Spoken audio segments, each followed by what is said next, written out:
اچھا، شیعہ مذہب میں آپ کسی کو، یعنی کہ یہاں جیسے کوئی بھی بندہ کوئی ایسا فعل سر انجام دیتا ہے یا اس سے سرزد ہوتا ہے، تو اس کو ہم مفتیان یا مجتہدین ان کو کفر کا فتویٰ دیتے ہیں یا دار اسلام سے خارج کرتے ہیں، یا یہ کہتے ہیں کہ یہ عمل کفریہ ہے۔ آپ ہمیں بتائیں کہ اثنا عشری فقہ کے مطابق، آپ کے نظریات کے مطابق، آپ کس شخص کو دائرہ اسلام سے خارج مانتے ہیں؟ اس کے بعد پھر ضمناً ایک سوال کیا جائے گا۔ دیکھیں، جو چیزیں سبب کفر ہیں نا یقینی طور پر اسلام میں، جن کو مکفرات کہتے ہیں، جن کی وجہ سے کوئی شخص کافر بنتا ہے، تو اگر وہ آپ کسی شخص میں پائیں، اگر آپ مجھے نظر آتا ہے اس فرد میں، آپ کو نظر نہیں آتا، یعنی میرے لیے ثابت ہوا ہے کہ اس شخص نے فلان کے فعل انجام دیے، آپ کے لیے ثابت نہیں ہے، تو میرے نزدیک وہ شخص کافر ہے، آپ کے نزدیک وہ کافر نہیں ہے۔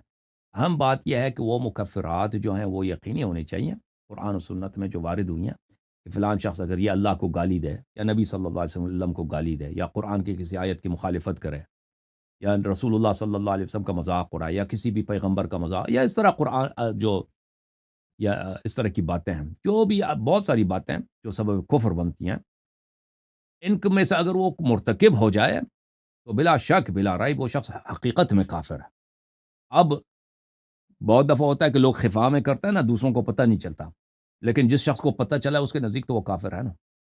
اب دوسروں کو نہیں پتا، مجھے پتا ہے کس نے یہ انجام دی، دوسروں کو نہیں معلوم، تو ہم کس شخص کو کافر قرار دیتے ہیں؟ ایک جانب سے یہ ہے کہ وہ کلی احکام ہے، جنرل پرنسپلز ہیں مکفرات شریعت میں، کہ فلانی اگر یہ انجام دو تو کافر، یہ انجام دو تو کافر، یہ انجام دو تو کافر۔ اور پھر وہ خاص شخص ہے کہ اس نے یہ انجام دی یا انجام نہیں دی، اگر دونوں پازیٹو ہیں تو اس شخص کو کافر قرار دیا جاتا ہے۔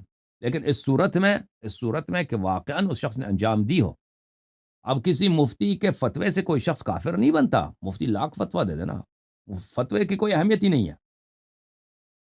حق حقیقت دیکھنا ہوگا کہ واقعاً اس شخص نے فلان فعل انجام دی یا نہیں انجام دی۔ اگر ایک شخص بے گناہ ہے، وہ فرض کریں کہ اس نے وہ غلط کام انجام نہیں دیا، اب مفتی صاحب سمجھتے ہیں کہ اس نے انجام دیا، مفتی تو فتویٰ دے گا کہ یہ کافر ہے، اس سے وہ کافر نہیں بنے گا، اس کا فتویٰ بھی اگر کسی کے لیے حجت نہیں ہے، یعنی وہ آپ کو سیٹسفائی ہونا چاہیے کہ اس شخص نے کیا یہ فعل انجام دیے، یا قول یہ جملے اس نے بولے ہیں، اگر بولے ہیں کفریہ اور واقعاً وہ کفریہ ہیں تو وہ کافر ہو جاتا ہے۔ صحیح ہے ٹھیک، اس طرح۔ لیکن ایک چیز اس میں اور ہے کہ شیخ صاحب کے جو ہمارے ہاں تو علماء کہتے ہیں نا کہ کچھ ضروریات دین یا اصول ہوں دین یا ہوں کچھ خاص ایسے معاملات ہیں، آپ میرا اشارہ سمجھ گئے، جی ہاں۔ ان کا صریحاً انکار کرتا ہے۔ ہماری فقہ کی کتب میں بھی یہ بات لکھی ہوئی ہے، ہوں تو شاعر اسلام کی کوئی توہین کرتا ہے ہوں یا اور کوئی ایسا فعل اس سے سر انجام دیا جاتا ہے اور وہ اقراری بھی ہے، یعنی علانیہ اس کا یہ ثابت ہو جاتا ہے، تو اس پر وہ دائرہ اسلام سے خارج ہو جاتا ہے، یا پھر اس صحیح۔ پر جو بھی فتویٰ وغیرہ لگتا ہے۔ جی ہاں۔ لیکن بعض اوقات کچھ ایسے افعال ہوتے ہیں یا کچھ ایسا فعل سرزد ہو جاتا ہے، تو اس کے لیے اس سے باقاعدہ پوچھا جاتا ہے یا اس سے پوری پوری باز پرس ہوتی ہے، تیری نیت کیا تھی، کوئی تو ہوں واقعتاً یہی جو بیان کر رہے یہی تیری مراد تھی اس سے۔ اب میں ہوں یہاں سے یہ بات تمہید باندھ کے میں یہاں آتا ہوں کہ جب آپ شیخین کے بارے میں کہتے ہیں کہ جی یہ ان سے افعال سرزد ہوئے، تو پھر آپ ان پر یہ فتویٰ لگاتے ہیں کہ وہ ہوں یہ ان بنیاد پر وہ دائرہ اسلام سے خارج ہیں یا ہوں۔ ان سے یہ کفر ہے۔ آپ کو یہ اتھارٹی کس طرح حاصل ہوئی میری جبکہ اتھارٹی نہیں ہے جی، دیکھیں کفر، دیکھیں اگر قرآن میں اور حدیث میں ہے کہ جو بھی شخص فلان کام انجام دے تو وہ کافر ہے، ٹھیک ہے نا؟ جو بھی شخص مثلاً وہ رسول صلی اللہ علیہ وسلم کی گستاخی کرے وہ کافر ہے، رسول صلی اللہ علیہ وسلم کا ترک احترام کرے وہ کافر ہے، یا جو بھی شخص قرآن میں شک کرے یا اللہ کے حکم کی خلاف فتویٰ دے دے وہ کافر ہے، ٹھیک ہے؟ اور پھر ہم پاتے ہیں کہ بھائی فلان بندے، اس کا نام الف یا بے جو بھی ہے، اس نے یہاں پر جان کر اس نے قرآن کے خلاف فتویٰ دی، تو پھر میری کوئی اتھارٹی نہیں ہے، میری صرف اتھارٹی انڈرسٹینڈنگ ہے کہ مجھے سمجھ آ جاتی ہے، میں کسی کو کافر نہیں بنا سکتا، اللہ کافر بنا لیتا ہے، رسول صلی اللہ علیہ وسلم ڈکلیئر کر سکتے ہیں، میرا کوئی اتھارٹی نہیں ہے، میری صرف یہ بس میں ہے کہ میں سمجھ سکتا ہوں کہ یہ جو جنرل پرنسپل ہے کہ جو بھی شخص یہ فعل انجام دے وہ کافر ہے. پھر میں دیکھتا ہوں کہ فلانے شخص نے یہ فعل انجام دیا، پھر تو کوئی راستہ نہیں بچتا نا. پھر کوئی اس کا وہ میں اب شیخین کو چھوڑ رہے ہیں، دنیا کا جو بھی انسان ہو، جو بھی انسان الف بے جیم جو بھی ہے، پھر وہ فعل آپ اس میں پائیں، وہ حقیقت اس میں پائیں، تو پھر آپ کو کہنا پڑے گا کہ بھائی یہ اب کوئی گنجائش نہیں ہے، اس شخص نے یہ فعل انجام دیا ہے، یہ یا تو یہ فسق ہے، یا تو یہ کفر ہے، یا یہ اچھا کام ہے، جو بھی ہے اسی کے مطابق اس پہ ہمیں سمجھ آئے گی، اس کے مطابق ہم تصدیق کریں گے، حکم دیں گے.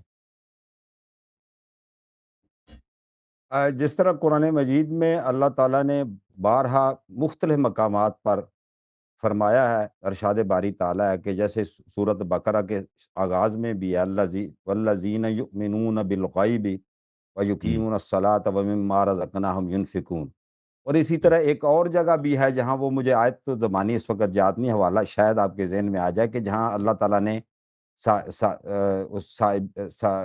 مختلف یہود، نصارہ اور مسلمانوں کا ذکر کیا ہے، اور ان چیزوں کے پر وہ ایمان لاتے ہیں تو اللہ تعالیٰ ان کی بخشش کرتا ہے. اب یہ جو کچھ ایسی چیزیں آپ ہمیں رپورٹڈلی آپ بیان کرتے ہیں کہ جی یہ بات ہوئی حضرت عمر سے، حضرت ابوبکر صدیق سے یہ عمل سرزد ہوا، تو ان باتوں سے مطلب ہے وہ ایسی بات تو کوئی نظر نہیں آتی جس کا قرآن کریم میں ذکر ہے کہ اگر ان کا وہ منکر ہوئے ہوں، اور دیکھیں ایسی اگر بات ان کیوں نہیں چیزوں کا آتی، کیوں نہیں ضروریات آتی؟ دیکھیں دین جب ان کا مثلا منکر ہونا ثابت ہوتا، اور پھر حضور علیہ بالکل الصلوۃ ثابت ہو والسلام جاتا. کی زندگی، دیکھیں تو پھر ان پر جیسے وہ حکم حضور علیہ الصلوۃ والسلام لگاتے. جیسے آپ نے فرمایا کہ میں کسی کو نہیں کہتا، آپ مختلف چیزوں کو اکٹھا کر کے تو ایک قیاس کرتے ہیں، ایک نقطہ نظر، ایک فکر پیش کرتے ہیں، ایک تعبیر پیش کرتے ہیں. تو اللہ نے اور اللہ کے رسول کریم نے اور قرآن نے جن جن باتوں سے بتا دیا قرآن پاک میں، ان پر اگر وہ ایمان رکھتا ہے تو وہ مومن بھی ہے، اور وہ دیکھیں کتنی احادیث اخروی میں اس کی اہل سنت، نجات بھی ہے. اہل سنت کی احادیث میں ہے کہ رسول صلی اللہ علیہ وسلم نے فرمایا میرے بعد امام علی علیہ السلام کی تم نے اطاعت کرنی ہے. ایک دو تو حدیث نے تو کئی احادیث ہے نا. اور فرمایا کہ اس کی مثال ہارون علیہ السلام کی مثال ہے جو موسیٰ سے تھی. اور پھر فرمایا کہ میرے اہل بیت علیہ السلام کی اتباع کرو گے تو گمراہ نہ ہو جاؤ گے. کہیں تو نہیں فرمایا کہ ابو بکر عمر میرے بعد خلیفہ ہے نا. تو اگر ابو بکر عمر یہ اچھے لوگ ہوتے، یہ صالح لوگ ہوتے، تو کیوں انہوں نے امیر المومنین علیہ السلام کی اطاعت نہیں کی، خود کو خلیفہ بنایا؟ اور رسول صلی اللہ علیہ وسلم کی تکذیب کرنا یہ کفر نہیں ہے تو کیا چیز کفر ہے؟ جب پیغمبر صلی اللہ علیہ وسلم نے ایک دفعہ نہیں، دو دفعہ نہیں، بارہا فرمایا کہ میرے بعد تم نے طاعت کرنی ہے امام علی علیہ السلام کی. انہوں نے طاعت نہیں کی بلکہ خود اپنے آپ کو امام بنایا، حالانکہ رسول صلی اللہ علیہ وسلم نے ان کو غلام بنایا، امام نہیں بنایا. امام علی علیہ السلام کو بنایا. تو مجھے بتائیں آپ کہ جو دین میں اس طرح کا بڑا بدعت داخل کرتا ہے اس طرح سے، جو بالکل نبی سے دیکھیں، اگر امت موسیٰ میں کوئی ہوتا جو امام حضرت ہارون کو نہ مانتا، کہتا میں تیری اطاعت نہ کرتا، تو اس کے ارتداد میں مسلمان شک ہی نہیں کرتے. نبی صلی اللہ علیہ وسلم نے فرمایا انت منی بمنزلت ہارون من موسیٰ. ان لوگوں نے ان کا کی مخالفت بھی کیا. اور اس کے علاوہ آپ کی کتابوں میں موجود ہیں، میں نے دلائل بھی دیے ہیں کہ انہوں نے دھمکی دی ہے کہ بیعت نہیں کروں گا، آپ کے گھر جلائیں گے. اور وہ آگ لے کے بھی آئے تھے نا، آگ لے کے بھی آئے تھے. تو اگر کسی شخص کو نبی صلی اللہ علیہ وسلم کی نبوت پہ ایمان ہے، روز جزا پہ ایمان ہے، دیکھیں ایمان تو دل کی بات ہے نا، وہ عمل سے ظاہر ہوتا ہے. اس کے عمل سے آپ کو پتہ چل جاتا ہے کہ واقعا اس کا ایمان ہے کہ نہیں ہے. اگر ایمان ہے تو وہ کس دیکھیں نبی صلی اللہ علیہ وسلم کے گھر کو آگ سے جلانے کی دھمکی دینا، یہ تو صحیح سند کے ساتھ ہے مصنف ابن شیبہ میں. یہ سر مسلمان کیسے اس کر، طرح اگر دل میں یقین ہے کہ یہ نبی تھے، ان کے مرنے کے 2 دن بعد میں آپ کے گھر کو جلا دوں گا، تو یہ کیسے ہو سکتا ہے؟ اس کے دل میں کلمے پہ یقین ہو اور پھر یہ بھی کہتے ہیں کہ میں جلا دوں. کس لیے جلا دیں؟ جلانا ہے ہماری بیعت کرنی ہے آپ نے. اور بھائی بیعت تو آپ نے ان کی کرنی ہے الٹی. تو مجھے بتائیں یہ کیسے ہو سکتا ہے کہ اس شخص کے دل، ایسے لوگوں کے دل میں نبی صلی اللہ علیہ وسلم توحید، ایمان، روز قیامت، قرآن پہ ایمان ہو؟ اب مجھے تو نہیں سمجھ آتی کس طرح کہ کوئی مسلمان یہ سوچ بھی سکتا ہے. کرنا تو دور کی بات ہے، سوچ بھی نہیں سکتا نا مسلمان. اب اس طرح کے اچھا واقعات تو بہت ہیں. جی سر بولیں. جی جی، آپ نے واقعات تو ذکر کرتے رہتے ہیں، بے شمار ہم نے سنے بھی ہیں، اور رپورٹ بھی ہیں، آپ کی ویڈیوز موجود ہیں.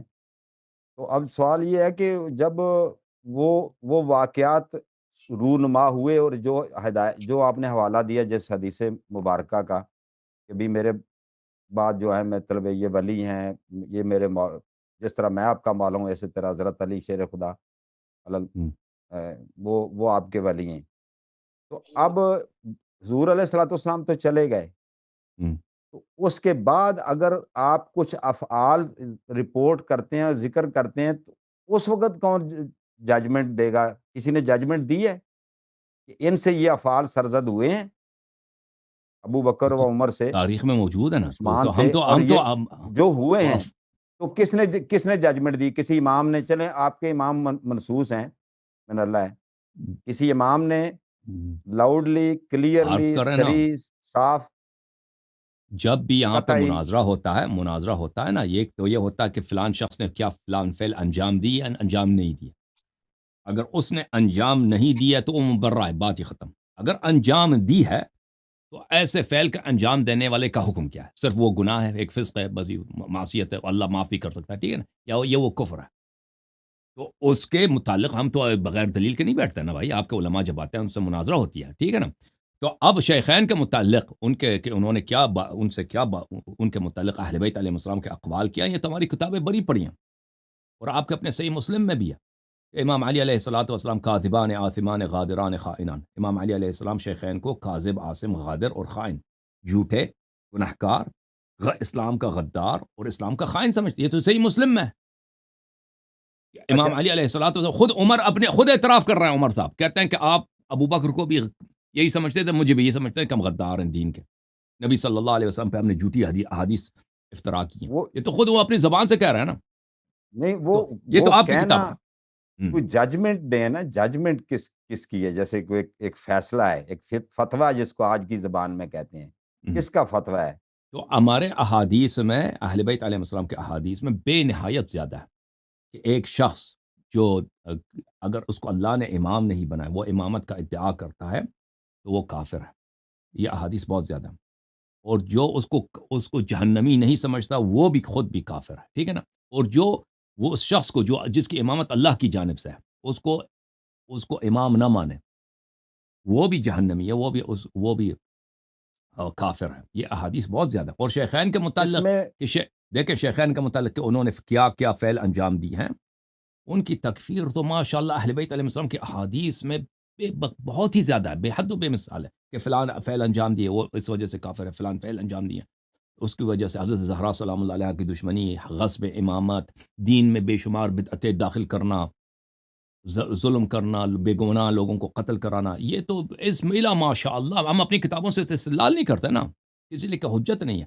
لیکن آپ کی کتاب، اب اگر ہماری کتابوں کو آپ دیکھنا چاہیں اہل بیت علیہ السلام نے کیا بولا، یہ بہت زیادہ بے شمار ہے۔ اور پھر اللہ تعالیٰ نے قرآن مجید میں کسی لیے کہ حجت نہیں چھوڑا ہے، اللہ تعالیٰ نے فرمایا کہ جو لوگ جنگوں سے بھاگتے ہیں وہ ہمیشہ کے لیے جہنم جائیں گے، ٹھیک ہے نا، یہ قرآن کی کئی آیتیں ہیں۔ رسول صلی اللہ علیہ وسلم نے کہا کہ جو جنگ سے بھاگتا ہے موبقات میں سے، کہ یہ ہمیشہ یہ ایسے گناہ ہے کہ انسان ہمیشہ جہنم میں رہے گا اس کی وجہ سے۔ اور پھر ابو بکر عمر جنگوں سے بھاگے ہیں، ٹھیک ہے نا بھائی۔ تو یہ آپ کہتے ہیں ججمنٹس بے نہایت، ہم دیکھیں یہ ججمنٹ کے بغیر ہم کب مناظر کر سکتے ہیں؟ پھر تو آپ کے علماء کے لیے آسان سی بات ہے، اگر شیخین نے یہ کیا بھی ہے تو کہاں سے معلوم کہ یہ کفر ہے؟ وہ تو آسان سے کر سکتے ہیں نا۔ پہلی بات ہے شیخین نے نہیں کیا، جو چل مانتے ہیں کہ فلان فعل شیخین نے انجام دیے، کیوں کہتے ہوئے کفر ہے؟ یہ کفر نہیں، یہ صرف ایک گناہ ہے، اللہ گناہ کو معاف بھی کر لیتا ہے، تو کہہ سکتے ہیں نا۔ نہیں تو ہمارے اسی لیے ہم ہاں، اسی لیے وہ مناظرہ نہیں کر سکتے، کیونکہ ان کو پتہ ہے کہ دونوں استدلال کے دونوں مرحلے پر میرے پاس بہت زیادہ ٹھوس دلائل موجود ہیں۔ پہلی بات نہیں، ہے وہ کہ اگر میں ججمنٹ کہتا ہمیں ہوں وہ ججمنٹ کا حوالہ دیں کوئی۔ آپ آپ کے ہمارے بھی وہ امام ائمہ ہیں، ہم بھی ان کا احترام ہے، اکرام ہے، ائمہ اطہار کو ہے، کیا ججمنٹ ہے؟ کیا ان او سے بھائی آپ ناراض ہو انہوں جائیں گے بھائی۔ کیونکہ جب ججمنٹ دی جاتی ہے تو اس سے پہلے اس کا وہ جو ہوتا ہے فعل، یا جو بھی جرم کہہ لیں یا کچھ چیز ہوتی ہیں، عمل، اس کو لکھا جاتا ہے۔ دیکھیں میں ایک منٹ میں کتاب لے کے آتا ہوں آپ کی خدمت میں، ایک منٹ مجھے اجازت دیں تو میں آپ کی خدمت میں عرض کروں۔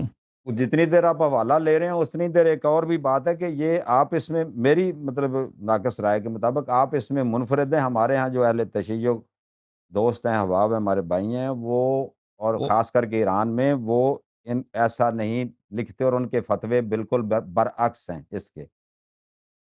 نہیں چلو اس یہ بھی طرح ساتھ ایڈ دیکھیں، ہو گئے۔ یہ دیکھیں پہلی بات ہے حق و باطل کی پہچان وہ اس طرح سے نہیں ہوتا کہ کس کے ووٹر کس کے زیادہ نا۔ اسناشری کے ہیں نا آپ، بڑے عالم میں ہیں آپ کی وہ۔ خدمت میں عرض کروں، وہ اسنا شریف کو چھوڑیں، جو بھی ہے، جو بھی مذہب ہے دنیا میں، حق و باطل کا پہچان تعداد سے نہیں ہوتی کہ کس کے تعداد فالوور زیادہ ہیں۔ وہ ایران والے وہ کہتے ہیں نہیں یہ مسلمان ہیں، یہ ہمارے بھائی ہیں، ابو بکر عمر ہمارے چچا ہیں اور اللہ یری کہتا ہے کہ نہیں وہ ہمارے چچا نہیں ہیں، تو اس سے وہ زیادہ ہیں یا اللہ یری کم ہے۔ اس پہلی بات ہے کہ اس سے حق و باطل کا معیار نہیں ہے۔ حق و باطل کا معیار ہے کتاب اللہ اور سنت رسول صلی اللہ علیہ وسلم اور سنت اہل بیت علیہم السلام۔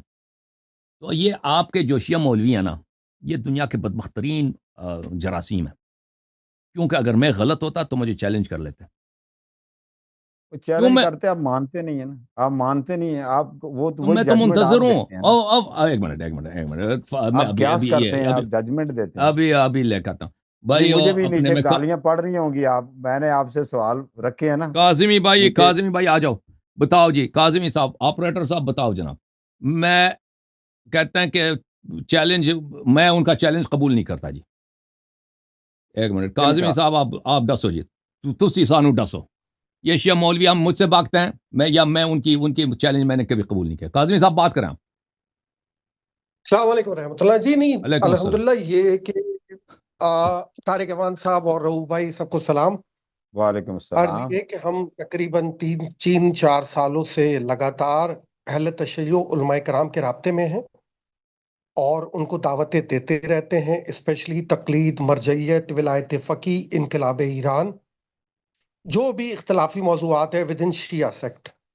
لیکن وہ ایک ہی بات کرتے ہیں، بہانے بازی کرتے ہیں، اور انفیکٹ ان کے آیت اللہ سید نسیم عباس نقوی نجفی عراقی جو حوزے علمیہ نجف میں جو ہے وہ درس بھی دیتے ہیں، تو ان کے جو 3-4 مناظرات ہوئے تھے ان کے بعد انہوں نے بڑا شدید فرار کیا اس معاملے میں نا، بڑی ناانصافی کی ہے شیعہ عوام کے ساتھ۔ میں سمجھتا تھا کہ اگر یہ معاملات چلتے رہتے اور ود ان شیعہ جو معاملات ہیں، وہ کہتے ہیں جی اس سے جو ہے نا وہ ہماری رسپیکٹ کم ہوتی ہے۔ میں سمجھتا ہوں اس سے بڑھے گی رسپیکٹ، کہ شیعہ وہ مذہب ہے کہ جس کے اندر اگر اندرونی طور پہ کچھ معاملات ہیں جن میں خرابی ہے تو ہم کم از کم گفتگو کریں اس کے اوپر، ٹھیک ہے نا؟ اور ہم بہت کوشش کرتے ہیں لیکن وہ ایگری نہیں کرتے اس بات سے، اور وہ ہمیشہ سے وہ کرتے، یہ 3-4 سالوں میں یہ لگاتار جاری رہا۔ انفیکٹ طارق احمد صاحب، آپ کہیں میں آپ کو سب کے کانٹیکٹ نمبر دے سکتا ہوں، بڑے بڑے، چاہے شہنشاہ نقوی صاحب کو آپ لے لیں، ٹھیک ہے نا، علی رضا رضوی صاحب کو لے لیں، تو بہت پاپولر لوگ ہیں یہ لوگ، میں سب کے نمبرز آپ کو دے سکتا ہوں، آپ سب سے پوچھ سکتے ہیں کہ ان سب کو لگاتار دعوت دی گئی ہے۔ اب اس- اگر وہ نہیں آتے، دیکھیں زبردستی تو نہیں لا سکتے دیکھیں کسی کو۔ دیکھیں یہ تو یہاں صرف یہاں کی بات نہیں ہے نا، میں تو فارسی عربی میں پروگرام، اردو میں تو میں نے ابھی شروع کیے 3-4 سال سے، اس سے پہلے میں صرف فارسی اور عربی میں بہت پروگرام کرتا تھا۔ ان لوگوں کو تو میں جانتا ہوں، یہ لوگ کبھی مجھ سے مناظرہ نہیں کر سکتے، یہ صرف میرے پیچھے بات کر سکتے ہیں، یہ کبھی مناظرہ نہیں کریں گے، اور اس طرح نہیں ہے کہ میں نے ان کو دعوت نہیں دی ہے۔ عرض یہ ہے کہ اگر یہ میرے کسی بھی مسئلے پر مجھ سے اختلاف رکھتے ہیں، دیکھیں ان کے پاس کوئی دلیل کچھ بھی نہیں ہے، سوائے دیکھیں یہ کتنی بے عزتی کی بات ہے، سوائے اس تہمت بہتان کے فلان شخص ایجنٹ ہے، اسی سے جان چھڑاتے ہیں اپنے عوام سے بات کرتے ہیں، تو یہ ایک بہت ہی ذلیلانہ حرکت ہے ان کی۔ اچھا، میں آپ کی خدمت میں یہ خطبہ آپ نے کہا کہ اہل بیت علیہ السلام کا حوالہ دیں، یہ کتاب الروضہ من الکافیہ، روضہ کافی یہ ہے، یہاں پر جلد نمبر 8 ہے، یہاں پر خطبۃ لامیر المؤمنین علیہ السلام، حضرت مولا امیر المؤمنین علیہ السلام کا ایک خطبہ ہے، صفحہ نمبر 58 میں، یہ یہاں پر فحمد اللہ واثنى علیہ، وہاں پہ امیر المؤمنین علیہ السلام فرماتے ہیں قد عملت الولاة قبل اعمالا خالفوا رسول اللہ صلی اللہ علیہ وآلہ وسلم، مجھ سے پہلے جو 3 خلفاء گزرے ہیں انہوں نے ایسے اعمال بجا لائے ہیں کہ انہوں نے رسول صلی اللہ علیہ وآلہ وسلم کی مخالفت کی ہے، متعمدین لخلاف ہے، اس لیے نہیں کہ کسی مجبوری کی وجہ سے مخالفت کی ہے، نہیں، عمدن، ضد رسول صلی اللہ علیہ وسلم کے ضد میں آ کر خلفائے ثلاثہ نے رسول صلی اللہ علیہ وآلہ وسلم کی مخالفت کی ہے، ناقضین لعہدہ، رسول صلی اللہ علیہ وسلم کے وصایا اور اوامر، ان کے عہود اور ان پیمان کو انہوں نے توڑا ہے. وہ مغیرین لسنتہ، انہوں نے رسول صلی اللہ علیہ وسلم کی سنت کو چینج کیا، تغییر دیا. اچھا پھر فرماتے ہیں، ان کی مثال خود دے دیتے ہیں کہ انہوں نے بلے فرماتے ہیں کہ لو امرت بمقام ابراہیم فرددته الى الموضع الذي وضعه فيه رسول اللہ صلی اللہ علیہ وسلم. مقام ابراہیم جو مکہ مکرمہ مسجد الحرام میں، اس کو عمر صاحب نے اس کی جہاں پہ رسول صلی اللہ علیہ وسلم نے رکھا تھا نا، وہاں سے چینج کیا. یہ تو مختلف کتابوں میں موجود ہے. فدق کو زہرا سلام اللہ علیہ سے چینا. اچھا رسول صلی اللہ علیہ وسلم کے جو باغات تھے ان کو اہل بیت علیہ السلام سے چینا گیا ہے. مثالیں دیتے ہیں یہاں پر بلے دار جعفر الى ورثته وهدمتها من المسجد. جعفر تیار علیہ السلام کا گھر تھا، مسجد کے ساتھ ان کے گھر کو توڑ کے مسجد میں داخل کر دیا. یہ غصب ہے جعفر تیار کے ایتام کے ساتھ. اچھا ورددت قضایا من الجور قضا بها، اور جتنے ان لوگوں نے غلط فیصلے کیے، کسی کہاں پر کسی کے مثلا ان کے پاس ججمنٹ کے لیے آتے تھے نا، یہ تو جج ہوتے تھے ابو بکر عمر عثمان، غلط میراث کے مسئلے میں، قتل کے معاملے میں، زنا کے معاملے، مختلف غلط فیصلے سناتے تھے لوگوں کو. ونزعت نساء تحت رجال بغیر حق، اور ان لوگوں نے جو مختلف جنگیں کی ہیں وہاں پر عورتوں کو یعنی طلاق غلط دیا، کسی کی طلاق نہیں ہوئی ہے، کسی دوسری جگہ اس کی شادی کرا دی، یا یہاں پر کسی کہیں پہ جنگ کی ہے، وہاں سے عورتوں کو اٹھا کے لے کے آئے اور اپنے اندر باندھ دیا. خلاصہ شوہردار عورتوں کو انہوں نے کنیز بنا دیا، وغیرہ وغیرہ وغیرہ. بہت سارے 2 صفحے 3 صفحے تک ان کے اعمال یہاں پہ گنے گئے ہیں کہ ان کے یہ اعمال صحیح ججمنٹ یہ کہ ایک ہے. اس طرح کی احادیث ہمارے ہاں بے شمار ہیں. نہیں یہ تو انہوں نے کیے. اب ججمنٹ دیں نا، ججمنٹ کیا دی انہوں نے، فیصلہ کیا سنایا؟ اور بھائی جو رسول صلی اللہ علیہ وسلم کی عمدن مخالفت کرے، یہ واضح ہے. سر اس کے بعد ججمنٹ آنی چاہیے تھی نا، جو ججمنٹ ہونی چاہیے تھی، کوئی ایسے الفاظ وہ اس کی ضرورت نہیں ہے. جو رسول صلی اللہ علیہ وسلم کی سنت کو تغییر دے، وہ معلوم ہے کہ وہ کافر ہے. اگر میں کہتا ہوں نا فلان مولوی نے رسول اللہ صلی اللہ علیہ وسلم کی سنت کی مخالفت کی ہے اور اس کو عمدن اس نے چینج کیا، اب مجھے مزید بولنے کے لیے وہ ضروری نہیں ہے کہ اسی جملے میں یہ بھی کہہ دوں کہ وہ کافر ہو چکا ہے. وہ سب مسلمانوں کو پتہ ہے کہ وہ کافر ہے. میں کچھ عرض کروں یعنی کہ ایک بات میں عرض کروں کہ جو خلفائے راشدین کے بارے میں اہل سنت کے حناف کے ہاں یہ ہے کہ وہ معصوم نہیں ان کو کہتے. یعنی کہ آپ حضرت علی علیہ السلام کو آپ فرماتے ہیں نا کہ وہ معصوم ہے، وہ ایک الگ موضوع ہے. لیکن ایک بات دھیان رکھیے گا کہ وہ ان کو معصوم نہیں کہتے. اور جو اگر وہ معصوم نہیں ہے تو آج وہاں سے لے کر آج تک یہ صدیاں گزر گئی ہیں، 1500 صدیاں گزر گئی ہیں، یا اس سے شاید زیادہ ہو، 1400 صدیاں. تو 1400 صدیوں میں جتنے حکمران آئے ہیں اسلام کے، مسلمانوں کے، ان کی بے شمار ایسی باتیں ہیں جو ان کے آمدن بھی ہیں اور خطان بھی ہیں، تو آج بھی ہو رہے ہیں. چلے ججمنٹ آپ کو دکھا دیتے ہیں بھائی. یہ میں آپ کو مثال کے طور پر یہ اس طرح آپ کی اردا گرد آج بھی انہیں ہمارے ہاں بہت سارے احادیث. ایک سیکنڈ، ایک جملہ آخری جملہ پلیز. اگر یہ چیزیں آج بھی ہو رہی ہیں، پالیسیز بدل رہی ہیں، قوانین آئین بدل رہے ہیں ملکوں کے، مطلب خلاف سنت ایسے اعمال افعال، تو اس بات کو اگر رکھا جائے تو وہ تو سارے، وہ تو اگر آپ کی ہی نقطہ نظر کو لیا جائے تو آپ کے اگر آپ کے حکمران اگر سنت کو چینج کرتے ہیں، قرآن کو چینج کرتے ہیں، اس قرآن کے خلاف کوئی قانون بناتے ہیں تو اچھے کام کرتے ہیں. نہیں، اس کو دائرہ اسلام سے اخراج میرا یہ پوائنٹ ہے. دائرہ اسلام سے اخراج کون کرے گا؟ کس کی مطلب کرتا ہوں. اگر کوئی شخص آ کے سنت کو چینج کرتا ہے، دین میں بدعت داخل کرتا ہے، میں دیکھو یہ ججمنٹ ہے کتاب سلیمان نقی سے ہلالی ہے. وہ یہ سمجھتے ہیں کہ اس سے یہ انسان گناہگار تو ہو سکتا ہے، گناہگار ہو سکتا ہے. عمدن جو مخالفت کرے، یہ سب مسلمانوں کے ہاں ہے، عمدن جو مخالفت کرے اسلام سے اخراج نہیں. ابھی دیکھو یہ کتاب سلیمان نقی ہے.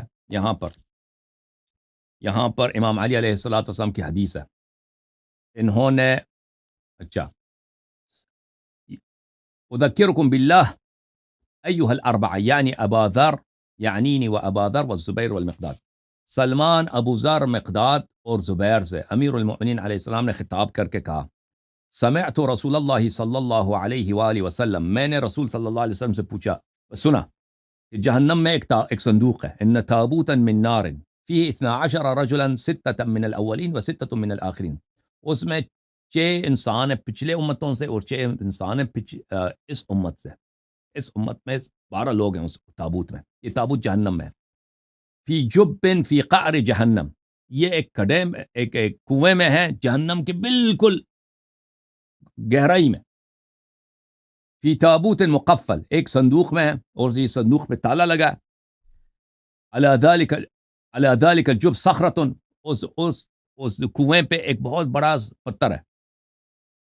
فاذا اراد اللہ ان یسعر جہنم کشف تلک الصخرۃ عن ذلک الجب. اللہ تعالیٰ جب چاہتا ہے کہ جہنم کی آگ کو زیادہ شعلہ ور کر دے تو اس پتھر کو اس کنویں سے اٹھا لیتا ہے تو جہنم کی آگ مزید شعلہ ور ہو جاتی ہے. اچھا، فاستعر جہنم من وجه ذلك الجب. اچھا، یہ کہا کہ فرمائے کہ تم لوگوں کو یاد ہے میں نے رسول صلی اللہ علیہ وسلم سے یہ سنا تھا اور میں نے اس وقت رسول اللہ صلی اللہ علیہ وسلم سے پوچھا تھا وانتم شہود، اور تم 4 لوگ وہاں پہ تھے، تم سب شاہد تھے کہ وہ کون ہے. ان میں سے 6 پرانے امتوں میں سے کون ہے اور 6 اس امت میں سے کون ہے.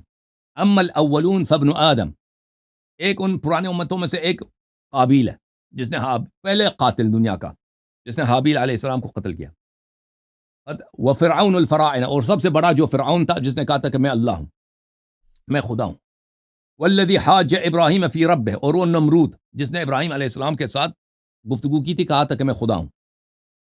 ورجلان من بنی اسرائیل بدلا کتابہم غیر سنتہم، اور 2 فرد تھے بنی اسرائیل سے کہ جو انہوں نے کتاب اللہ کو چینج کیا اور سنت کو بنی اسرائیل میں چینج کیا تھا. اچھا، اما احدہما فحود الیہود والآخر نصر النصارى، ان میں سے ایک وہ ہے جس نے یہودیوں کو گمراہ کیا اور دوسرا وہ ہے جس نے نصارہ کو گمراہ کیا. یہ 6 بنے، ٹھیک ہے نا. وہ ابلیس، یہ 5 بنے. وہ ابلیس سادسہم، ان میں سے چھٹا جو ہے ابلیس ہے. یہ 6 پرانے امتوں میں سے. وہ فی الآخرین، اس امت میں سے کون؟ الدجال، دجال ہے. وہؤلاء الخمسہ اصحاب الصحیفہ والکتاب، اور باقی اس امت میں سے کون ہے؟ وہ 5 آدمی جنہوں نے کعبے میں جا کر پیکٹ بنایا تھا، مہر لگایا تھا کعبے میں جا کر کہ نبی صلی اللہ علیہ وآلہ وسلم دنیا سے مر بھی جائیں ہم کبھی امام علی علیہ السلام کو خلافت نہیں دیں گے.